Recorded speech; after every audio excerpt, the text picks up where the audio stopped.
Good afternoon, Saginaw and Saginaw Valley, and welcome to Voices of Faith Transforming the Community. The mission of the Saginaw African American Pastors, known as SAP in the greater Saginaw County region, is that we are a Christian faith group dedicated to addressing racial, social, and economic justice in all levels of community with faith, strength, and boldness, in order to ensure that racial equity is the experience of all citizens in Saginaw County. We engage, advocate, collaborate in intentional conversation with leaders, advocating for systemic changes, and collaborating with community and faith-based organizations, agencies, and entities that seek to eliminate racial injustices in Saginaw County. My name is Pastor Blake Strozier, and I serve as the pastor of the Tabernacle Missionary Baptist Church located at 810 Cathay Street, and I'm a proud member of SAP. I'll be your host for today. First, as I start off every chance I get, I want to say good afternoon, Saginaw, and I pray that you have had a wonderful Sunday and that you are enjoying this day. Today, my special guest, has been an advocate in this community for a number of years. I'm proud to say she is a homegrown member and a proud person of the Tabernacle Missionary Baptist Church, where she currently serves a number of offices and a number of ministries, and she's also active in our local NAACP branch and other areas of community engagement. I speak of none other than the lovely Sister Joyce Harvin. I want you to welcome to the broadcast, Sister Joyce Harvin. Sister Joyce, how are you doing this afternoon? I am doing wonderful, Pastor. Thank you. And thank you for this invitation to come and be with you on this clergy broadcast, SAP. It's wonderful, wonderful. Thank you. Listen, let's gonna go right into it because it's the summer months. I want to give a big shout out to all the high school graduates in the city of Saginaw. Yes. I definitely want to highlight them because, and I got a list, so I want to make sure I say them all. A special shout out to all the graduates: Saginaw United, Sassa, Carlton, Bridgeport, Swan Valley, Heritage, Valley Lutheran, and all our Saginaw and greater Saginaw graduates. That's Frankenmuth, that's Birch Run. Wherever you have a graduate, I pray that you are enjoying this moment in time. You can never get it back. It will always be something that will be in your heart. And so on behalf of all of us at SAP, we want to say congratulations to the graduates of 2025 here in Saginaw County. All right, so Sister Joyce, listen, can you just provide us with a little background for the residents to get to know you? Many of them know you have a broadcast here on Sundays as well. So tell the people that may be listening, saying, who is Joyce Harvin? So give us a little background. Well, I am Joyce Harvin. My maiden name is Williams, and I attended the local schools here in Saginaw. Grew up here, and I left Saginaw. Well, I graduated in 1968. Mm-hmm. Shout out class of 1968. Yes. Always. Saginaw High? Absolutely. Saginaw High? Yes, absolutely. ma'am. Absolutely. Big ups to Saginaw High. Okay, I know the Arthur Hill folks are here, but listen, okay, I was inducted and accepted as honorary Trojan. So big ups to Saginaw High. Right. All right. Well, it's hard for me to say Saginaw United. It's really difficult. That's another thing. I really love doing the work that I do. Mm-hmm. But I did leave Saginaw in the late 80s. Mm-hmm. And I went to California, I moved to Atlanta, and then I moved back here. And I was so glad to move back here. I came back home to take care of my dad, Andrew Williams, Deacon Andrew Williams, after my mom had passed. Mm-hmm. And I just got back into radio, mm-hmm. Communicating to the community about what's going on in Saginaw is what I'd like to do. Bring the word to them and let them know, where they can go for any information. Mm-hmm. And so that is what I do. I have a daughter and a son, and I think I'm going to find me a winter home and a summer home. But I will always love Saginaw, and we'll be here for a while. And she is a strong supporter of many agencies in this community as well. Yes. And I think you said something there. The importance of radio is still effective in this time. That's right. I know we have cell phones, we have tablets, we have different ways of communication. There's TikTok, there's Snapchat, there's all these other avenues, but radio still is important to reach those that may not have access to iPhone or to Android. It's evident that there are people that still need that information. So I congratulate you for still being one of those people that's still saying, hey, turn on your radio. Right. If you need to know something, you can get the information. Don't just be a novice to what is happening around you. And a lot of things are still going out on the radio. Absolutely. With people giving information and saying, if you can be here on Tuesday, then you can get these resources. So I definitely want to commend you for that. Thank you, Pastor. So as we prepare for the summer months, our emphasis is on, my whole emphasis has been on community engagement. I've noticed that even sitting on the school board in Flint, before I became Pastor Tabernacle, I realized that the summer months are the hardest months in our communities because the kids are out of school. They're not doing anything. There's not a real intentional, week for them. Where in school, there's a schedule. You got to be here by 7:30, 8 o'clock. You're in here till 2:30, 3 o'clock. Then you go home. But, as my grandma say, idle mind is the devil's workshop. Believe that. and so as we go into the summer months, our emphasis is keeping the youth engaged and active and off the street. We know the summer can be a present and a strain on the family. So can you speak on some of the programs you have been engaged in the Saginaw region and with NAACP? She is a huge NAACP supporter and advocate, and she's been with the NAACP for a number of years, working in various capacities. Right. So, can you talk to us about what some of the programs that the Youth Council, the AXO competition, some other avenues that people can actually get in contact with you and say, this is what I want to do, because little Johnny's going to be just sitting here on his phone all summer.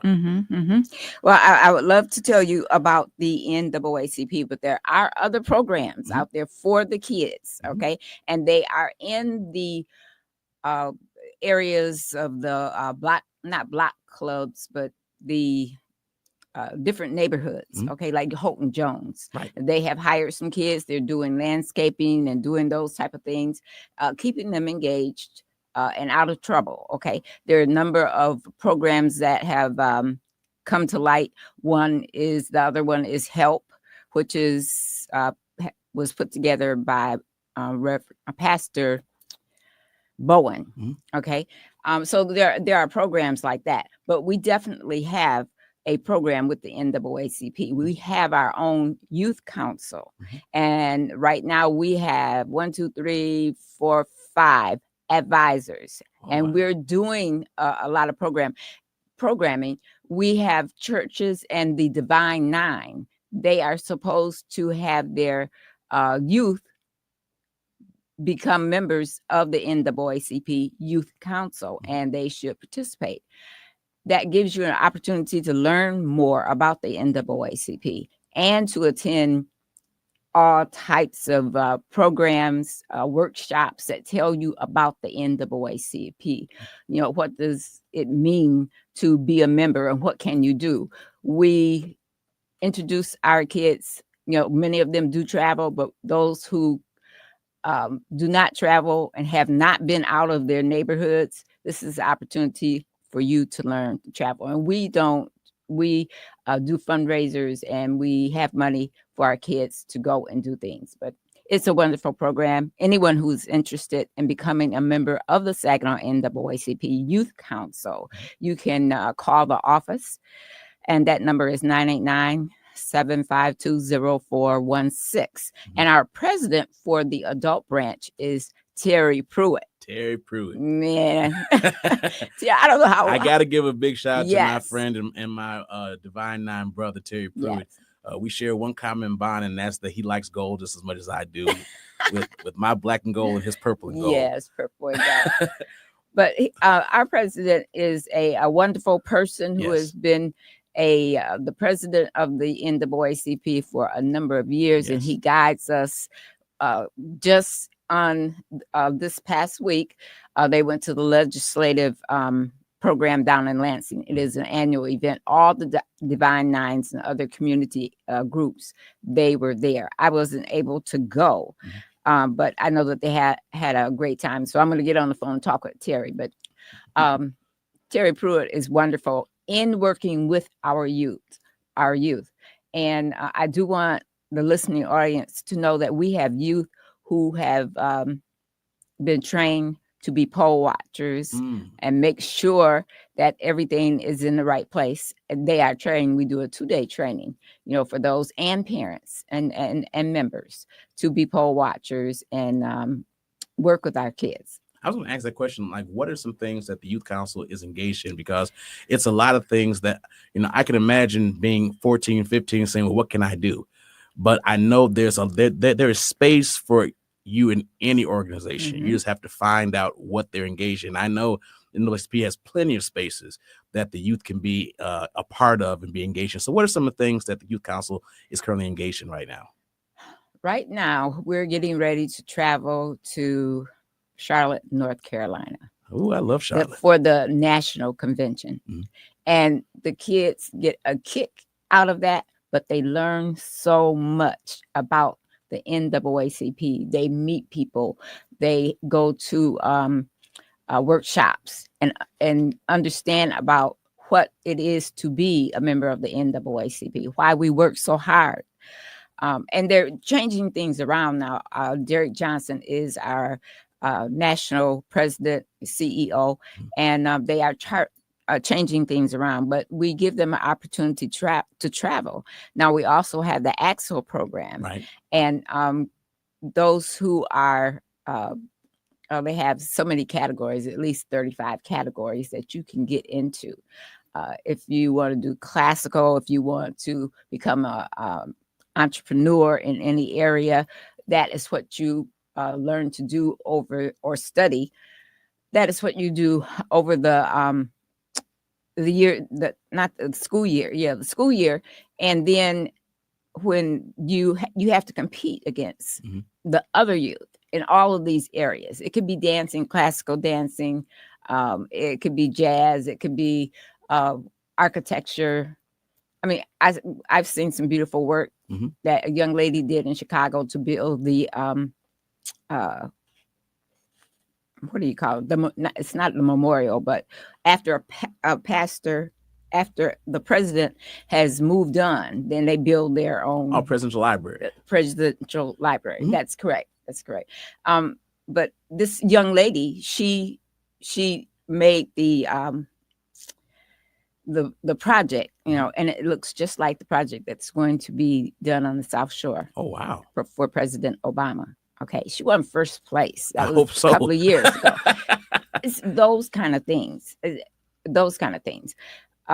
have all the music, we have all the dancing, but it's just a wonderful program. But those are the things that the young people can get into. But it starts at the local level of the NAACP.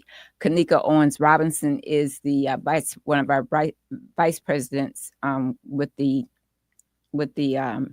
adult branch, but she and her father, John Pugh, they are over Axel, and they travel every year to the convention. But they arrive ahead of time and get everything out of the way. Then they have this wonderful, like Olympic type going into the part of the convention, and not everybody, but they have a gold, bronze, and silver.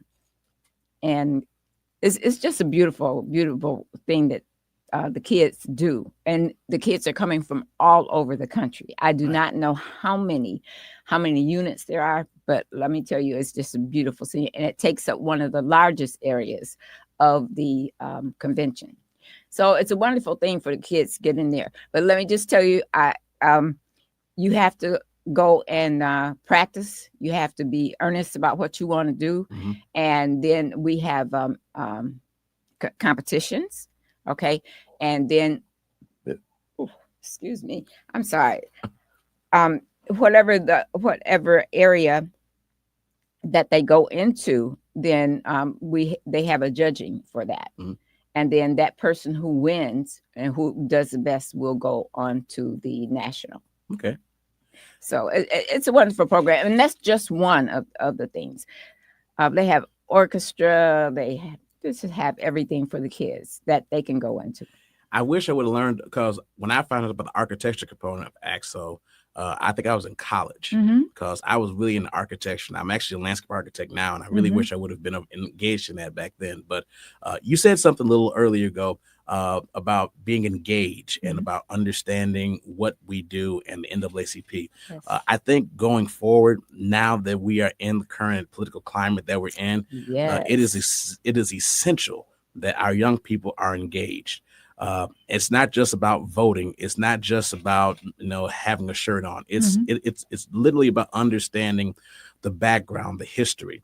I remember there was a quote that I remember in high school that said, "Those who fail to know history accept repeating it." That's right. That if you don't know why you do what you do, as NAACP has been essential, it's been the forefront of not just for Black folks, not just for Hispanic, but for the whole race of all of us together. Making sure that there's not just equality, but there's equity in all levels, and just understanding the complexities of why the NAACP was at the forefront of a lot of the marches, why they were at the forefront of so many protests, why they were still today at the table of saying, you can't just say Jackie Robinson can be yanked out of the Secretary of Defense and not the Pentagon because you don't want to acknowledge anyone. That's literally what the NAACP exists for, is to make sure that our history, that the legacy, that the work that's been done through various leaders from W.B. Du Bois all the way up until now, that the work that has gone into this doesn't just die by the vine. It doesn't just die because, that's kind of old school. No, it's valid and it's still relevant. And if we don't do something now to preserve it, we're going to erode everything of the progress that we've had in the past few years. That's absolutely right, Pastor. What we do is, we want our parents to be engaged with their youth. Okay. So when they are coming to these meetings, we give the parents the opportunity to see what we do. We talk about the topics and we have all the programs. We meet with the youth twice a month, along with the other like Divine Nine groups, and they would send their representatives. Also with top teens, they send their representatives, and we every other week we have a meeting, and we are teaching them everything from Robert's Rules of Order. Okay, City of Flint needs to hear that. Yes. But we want our kids. I'm sorry, Flintstones are listening, but we Robert's rules needs to be enforced. That's right. We also teach them how to speak. How to behave yourself. Now we go and take them to to the convention or to a CRATI conference, which it gives them more information. And our speakers come from all the way across the country and in Baltimore, and they speak to what is about the changes. We have different categories. We used to have game changers. They have changed that now because we have so much to do, But the kids are really leaning in, especially this year, because they didn't realize what was coming up. I think coming down the line. I think this time last year we were all kind of like, okay, this is not. We won't possibly be going through this again. And yet here we are. So, because I remember, I think Sister Joyce, I remember being at Tabernacle, and I remember, I think I said over the pulpit on the Sunday before the election. I said, we about to party in D.C. I said, we about to be out there. We're going to be on the front lawn of the White House, Greek Divine Nine. We're going to be having a party. And that next Sunday, just the somberness, I can't believe it. I tell you, I was just dumbfounded. And then to go back, and it goes to our young people understanding. There was an 18-year-old that came up to me, and it was last year, and he was talking about Project 2025, and he was like, "That's not real." I said, "No, it's real," but he wasn't connected. And when I tried to direct him to talk to the NAACP, talk to the Urban League, talk to various entities, talk to the Divine Nine, he was like, "Man, it's not going to happen." Young people, take advantage of these opportunities to understand what's going on. There are conversations going on that you might not be plugged into, but they're happening. And if you're not Another quote that's coming to my mind: if you're not at the table, you probably are on the menu. And the reality is, as young people, you can easily be manipulated to say, oh, don't worry, it's not about you right now. Your time will come, but your time is now. And if you don't see it now, then you're not going to catch on to it. So real quick, because I know we got 2 minutes before our next break. You talked about the youth council and the great things happening in the community. What are some other things that you would like to see the youth council to branch into beside just AXO? Because I know AXO is a large program and it's a large national project. But what are some other things that the youth council is engaged in? Like, are they involved in the Saginaw Public Schools? Are they involved in some of the activities? We are trying to broaden our youth, into in the schools to have a NAACP wonderful chapter. We're going to be doing some recruiting. The students as well as the advisors. We're going to be going out there making sure that we get something going on at each one of the schools. So we have to plan more and really try to get the kids in. Sometimes we do food, sometimes we, do some pep rallies, things like that, but that does not always get it. Again, if we can get the parents to come in with us, at the beginning and see what we're doing and understand what we're doing, then your kids, your youth are going to come along as well. Now, we start with the 7th grade, 6th grade, all the way up to 12th grade. Okay. And there will be programs for the younger people and programs for the high school students. Okay, let me pause right there, Sister Joyce. We're getting ready to go on a pause and come back after our studio break. We will be right back with Sister Joyce Harvin, community advocate and activist here in the Saginaw community, after these messages.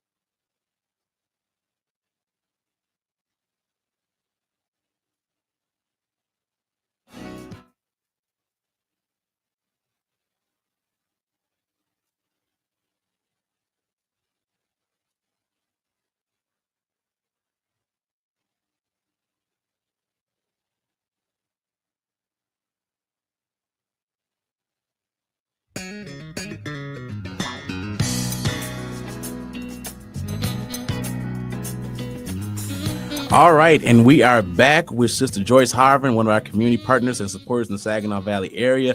And we were just talking about some of the things that the Youth Council and how they're beginning to looking to working in the school system. And one of the things she mentioned is about the parents. And when I thought about that, my light bulb went off, because a lot of times I've seen parents come by and just drop their kids off and drive away. Right. And some of that excitement from the child going back home, it's deflated when it's like, go in there and get on your game system, or just, I don't want to hear about it, because a lot of times the child comes in excited, and if the parent isn't aware of what's going on, it can just be, okay, they just talking. But, trying to pull in the parent is essential to making sure the child stays relevant in the program. It is. It is. And just trying to see, it's more than food, because you can get people to come there and, I've seen, Lady Ashley has programs with her parents and community activists in Flint for her job. And they'll come in and she'll say, we got free food, and fill up the whole room. And they'll be sitting there eating and just, okay. And then the second they start talking about something, they're already disconnected. They're looking for, okay, we ready to leave now. So we about to, okay, you go to the bathroom, then you go to the bathroom. And it just is a process. So, how can we engage our parents to be more involved? Because it's not just the child's future. This is your present. This is what you're dealing with right now. When we were talking earlier about the health disparities and the food desert disparities in the community, this isn't just something that will impact your children.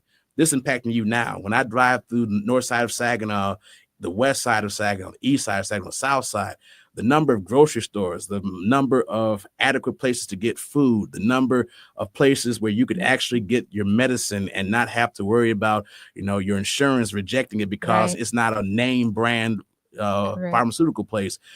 Those are issues not affecting our children tomorrow. They're affecting our parents right now.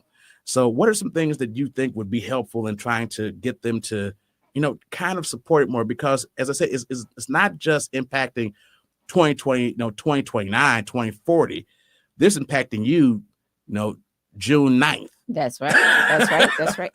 Pastor, as we were talking about the co-op and the grocery stores that we need, now that has always been talked about, and we have not gotten, we maybe one, and the other ones that are closer to downtown. Okay. Yeah, you can say it. They left. Okay. But people would rather take the bus and go on the other side of town and not have the grocery store that we really need. Now, we have a Great Giant. Okay. Shout out to the Great Giant because they are active in the community. Yes, they are. They are active. Okay. But we need some jobs that young people, whatever age level, that they can let them work and know how to run or learn how to run a grocery store or even a marketplace. Is what we need. Okay. Recreation is good. And I know that Victoria's Believers, they have a building over there that's being revamped, and it's going to be, I don't know, community development development center, but it used to be a recreation center. Okay. So I hope that they will have a lot of that. I am so proud and so glad that they didn't tear down that building. Absolutely.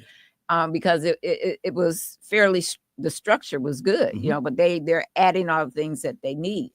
But in these places, we no longer have the Civitan Center. We need those kind of things. So the kids will learn about themselves and what they need to do for the community.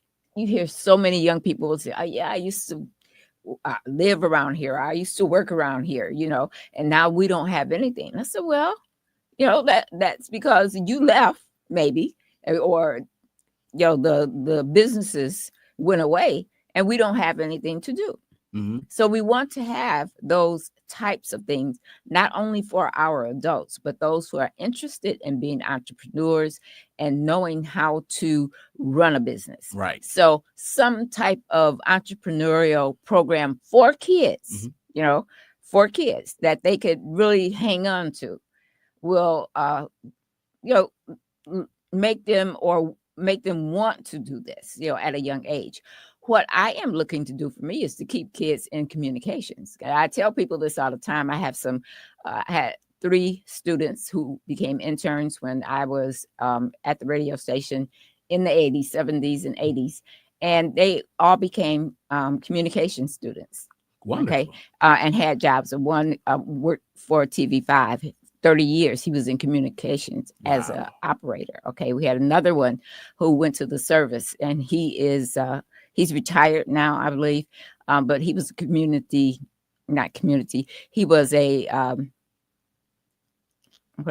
he was fueling tanks in the air. Okay. And he was in communications. And so we stay in contact. And the other young lady, she passed away. But this is what I want to do. And I'm planning this out and looking for some internship money, but I want them to become correspondents. And we're going to do the news here in Saginaw, on the radio. I'm not trying to, go over anybody's television station, but I want our kids to watch the news, okay, and then give the news on the radio. And that's what I'm looking forward to do. So I want to do some of those things. And there are many other ideas that the other 4 women who are working with the Youth Council, that we're going to put all this together and make it happen. So I'll have, 3 or 4 for the summer. But matter of fact, I have one, and he's the president of the NAACP Youth Council. He's going to do that. Good. So, and what, being a youth council, they learn how to do so much. the young man who, I don't know what his title is over at the Freedom School, but he was a president for the NAACP Youth Council. His name is Christian Garrett. Yeah. Big ups to Christian Garrett. I know he's probably listening on here. Elder Garrett, we want you to know that we name dropped you this afternoon. Well, you learn from the NAACP. It's a good foundation. Absolutely. It's a structured foundation that leads you into understanding your community. Yes. Because our community, and I've said this with a lot of with my last guest, our community is more than just rappers, than sports icons. Right. There's so much more connected to our community than just athletics and music. Right. There's politics, there's science, there's mathematics, there's poetry, there's writing, there's so much more. And when we open up those gates, allow those opportunities to present themselves, we can present Saginaw, the Saginaw Bay region, in a better light than just, if you don't play basketball, if you don't play football, if you don't play soccer, if you don't play baseball, or if you don't have a killer rap song, you're not going to go nowhere. No, you can be a 4.1 GPA student and not play any sports, but you can definitely be a valedictorian or a salutatorian or go to a great college. And shout out to our HBCU graduates that are going to our historically Black colleges. You don't have to just think that you have to be an athlete to succeed in this community. You can be anything you want to be. That's one thing I want people kids to understand is stop, butchering yourself into just this pigeonhole of I gotta be this. No, do what makes you happy. Do what brings you pride and brings pride, not just to your name, but makes you prideful to get up every day and say, you know what, I'm glad to go to work. I'm glad to do something. Right. You mentioned the interns that you had that said, you know what, you were working with them with communication. They said, you know what, I like this. This is something I can do for 25, 30 years. And I can do it not just on the news with Channel 5, but I can do it in the military. I don't have to just do it, in this area. I can go here and take it, and go this place with it. So, those are vital to our community because, I see the lack of, you drive down the streets in Saginaw, Flint, Pontiac, abandoned houses. And I know I might tip on some toes when I say this, but when there's more dispensaries than there are grocery stores, there's a problem.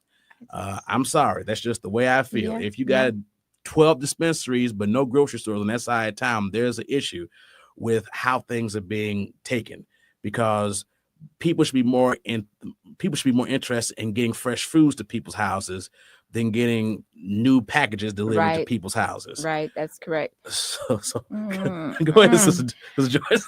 Every time I see a new dispensary going up or what, people coming in and out, I know it's a business, but it's not what we need. And it's a business. And I know personally, and as Pastor Tabernacle, I'm not speaking on behalf of SAP. I'm speaking on behalf as the pastor of Tabernacle. I've had people send me letters saying, can you come and support this? It's going to bring jobs. But my mind goes to the fact that, okay, it's bringing jobs. What about the 20 people who will be looking for jobs that can't get jobs because even though it's legal in Michigan, it's still illegal on their job. That's so you're not going to be able to get a job. You're not going to be able, but that's all information that is given to you through the NAACP, because I've been to your meetings and I've heard Brother Pruitt say that, this is what will happen if you do this. That's right. They've broken it down to the youth. They've broken it down to the adults, to the young adults, and told them, it's a trap. GM is not going to hire you. Next year is not going to hire you. Hemlock Semiconductor is not going to hire you if you cannot pass a drug test. And that's just general for any job that's outside of the normal jobs at Walmart, Best Buy, the merchandising jobs. If you want a serious career job, they're going to test you. Right. And, it doesn't matter if what's in front of you, what's down the street, you are a product of your environment. And our environment has to change in this community where we're not so caught up in, well, it's a business. Yes, it's a business, but can we get another business in here too? Right. Exactly. can we get a smaller Walmart, neighborhood store, or Myers smaller neighborhood store, and employ young people in our community that, you know what, you're 16 years old, you can get a worker's permit from your school. Come on over here and let's see what we can do to train you so that you can understand the process. Because this whole thing, well, my neighborhood has nothing in it and I'm just taking the bus to school. Yep. You're going to continue that. It's repetitious. It's not going to change. It's going to be a never ending cycle. And that's one thing, as we look into the summer, I'm hopeful that our community will come together and those programs with NAACP, with AXO, with the Youth Council, that young people, listen, don't just be like everybody else this summer. Mm-hmm. There are things out there, there are activities out there. Don't just keep saying to yourself, it is what it is. No, this should be the floor of your future. This should not be the ceiling for your future. I know people who I went to high school with, who I came back from college, been working, and I see them in the same jobs they were in when I left high school. And it bothers me because I'm like, you had nothing beyond that. And they were like, this is what I want to do. It's nothing wrong with that, but it's just strive for better. Right. Look for better. And so another question is, so a lot of our churches have been engaged in to support these opportunities. Many of our churches have a lot of useful space. Now, we talked about this at Tabernacle. Yes, we did. Our leadership talks about this quite often because there's a lot of churches that have a lot of space. Mm-hmm. And I've advocated that, if your church is only open 2-3 hours a day, twice a week, then there's plenty of space that you could have different activities in. Mm-hmm. So I know you've mentioned that before.